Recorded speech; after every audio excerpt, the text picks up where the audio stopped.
ఒకరోజు నారద మహర్షి భూలోకం నుంచి తిరిగి వైకుంఠానికి వెళ్ళాడు. శ్రీకృష్ణుని చూసి, స్వామి, ఈ భూలోకంలో మంచివాళ్ళు ఎన్నో కష్టాలు పడుతున్నారు, చెడ్డవాళ్ళు సుఖాలు అనుభవిస్తున్నారు, ఇదేం న్యాయం నాయనా అని అడిగాడు. శ్రీకృష్ణుడు నవ్వాడు.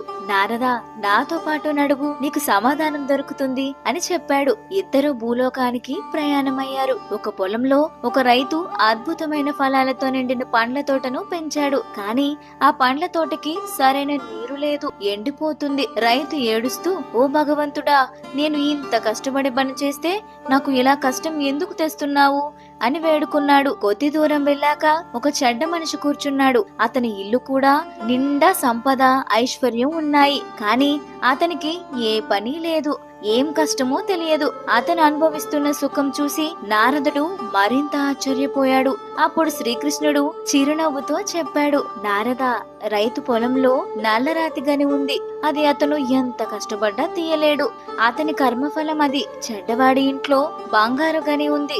కానీ అతను ఎంత ప్రయత్నించినా దాన్ని పొందలేడు. అతను అనుభవించేది గత జన్మ పుణ్యం మాత్రమే. నీతి ఏంటంటే, మంచి కర్మలు చేస్తే మంచి ఫలితాలు వస్తాయి. కష్టపడి పని చేస్తే ఆ కష్టానికి తగిన ఫలితం లభిస్తుంది. కర్మఫలం ఎప్పటికీ తప్పదు.